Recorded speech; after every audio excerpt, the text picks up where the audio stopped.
Александар, дали британскиот сој или некаква друга мутација е виновна за овие драматични бројки во Прилеп, ќе ми кажат моите двајца соговорници на овој линк.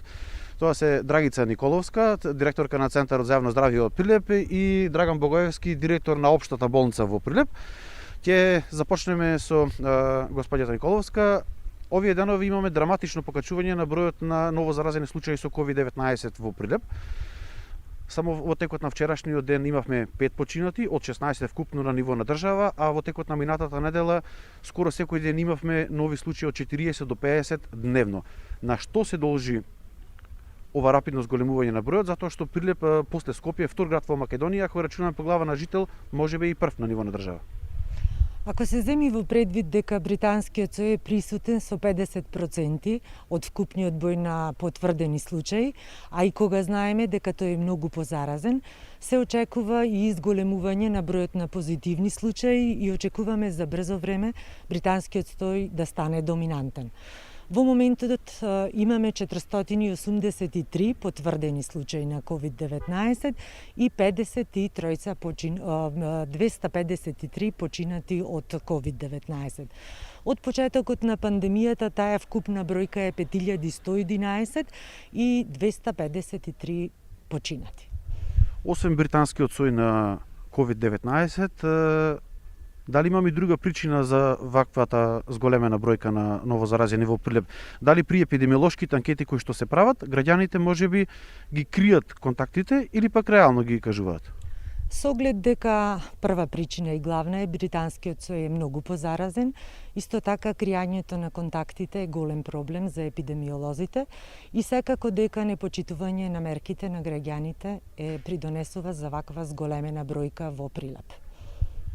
Дали во Прилеп може да се евидентираат кластери, затоа што знаеме дека во текот на минатата година во месеците ноември и декември практично целиот град беше еден кластер, навистина ситуацијата беше страшна. Каква е во овој момент ситуацијата? Дали може да се следат кластерите, колку ги има на број? Во овој момент можно е следење на кластерите, пред се станува збор за фамилиарни кластери, со оглед дека многу брзо е многу заразен, се шири во домашни услови, меѓутоа тие исти лица работат во работни организации, во работни средини, така да бројот на заразени се зголемува. Негдека имаме активни околу 10 кластери во моментов.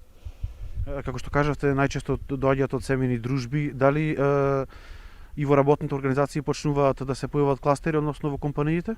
Во компаниите има ригорозни протоколи кои што за среќа наша се следат и тие се многу изолирани и брзо навремено одстранети, односно изолирани случаи, така да пред се станува збор за фамилиарни големи кластери.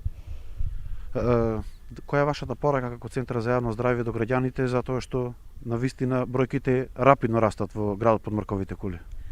Пораката е универзална и постојано ја кажуваме дека треба да се носат заштитни маски, да се држи дистанца, да се дезинфицираат рацете и секако онај престој на затворено да се избегнува. Сега еве и временските услови станува потопло, времето е подобро, што поголем престој на отворено. Тоа се главните причини кои што предонесуваат за вака зголемено ширење на вирусот.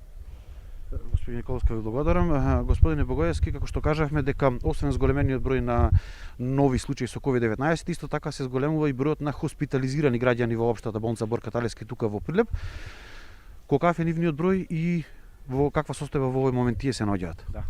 Во моментот во Општа болница Прилеп имаме 54. Ова е податокот од Сабајле. Веројатно може да е бројот зголемен со оглед дека имаше најава и за нови приеми, од кои 30 пациенти се сместени во COVID одделот во инфективно одделение, а 24 пациенти во COVID одделот во ушното одделение. Бројките самите ги знаете, како расти бројот на позитивни, така расти бројот на заболени и симптоматологијата кај пациентите не е поразлична од она што беше и порано. Ако споредиме со месец октомври и ноември, значи динамиката и броја на заболени е нешто помал, не е како што беше тогаш една голема експанзија кога имавме, ама пак е можеби половина од таа бројка веќе на пациенти кои се заразени и кои се заболени.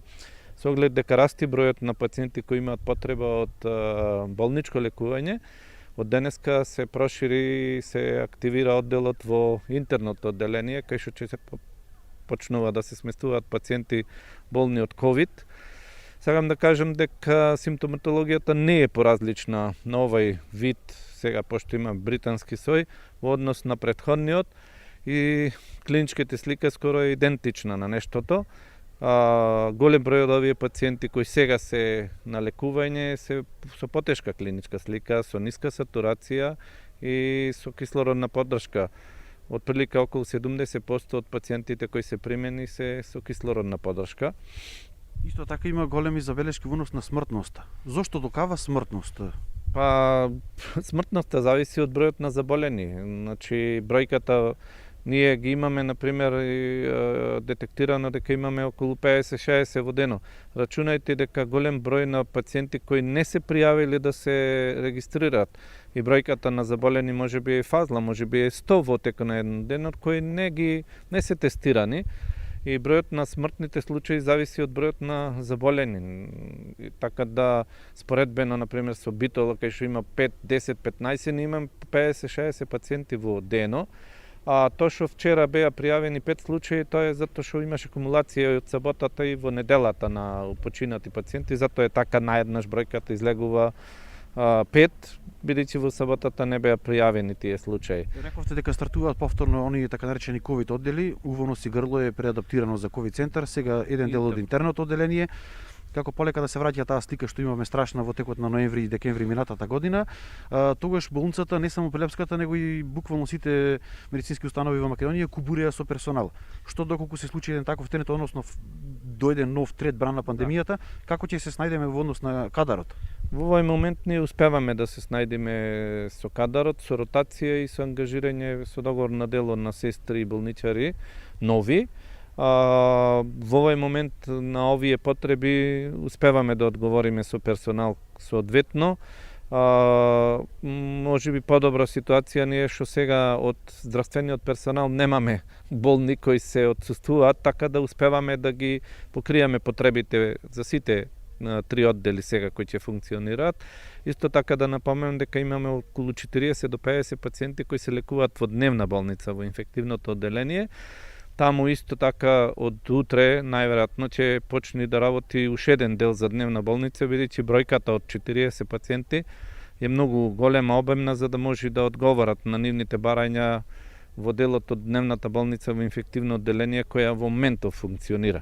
Еве, во интерес на времето, за крај, веќе започна вакцинацијата на медицинските лица во Македонија. Како оди тоа во Прилеп, односно во општата болница Борка Талевски? Да, во општа болница Борка Талевски од петокот, од сега овој петок, почна вакцинацијата. Имаше здравствени работници кои се вакцинираа во петокот, меѓу кои бев и јас.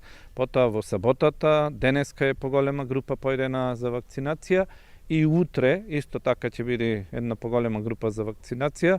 Со тоа обврската што имаме од пријавените здравствени работници со утрешниот ден ќе биде целосно исполнета. Колку вкупно ќе се вакцинираат во Прилеп? Негде околу 150 души, беа пријавени околу 200 и нешто, меѓутоа тие при повторното нивно интервјуирање некои откажаа да се вакцинираат, така да отприлика околу 150 здравствени работници од општа болница Прилеп ќе бидат вакцинирани. Ви благодарам за разговорот. Благодарам. Александар, уште не да повториме дека сликата во градот под Марковите кули овие денови е малку драматична. Имаме по 40 до 50 нови случаи секој ден од COVID-19, а исто така се зголеми и бројот на починати лица.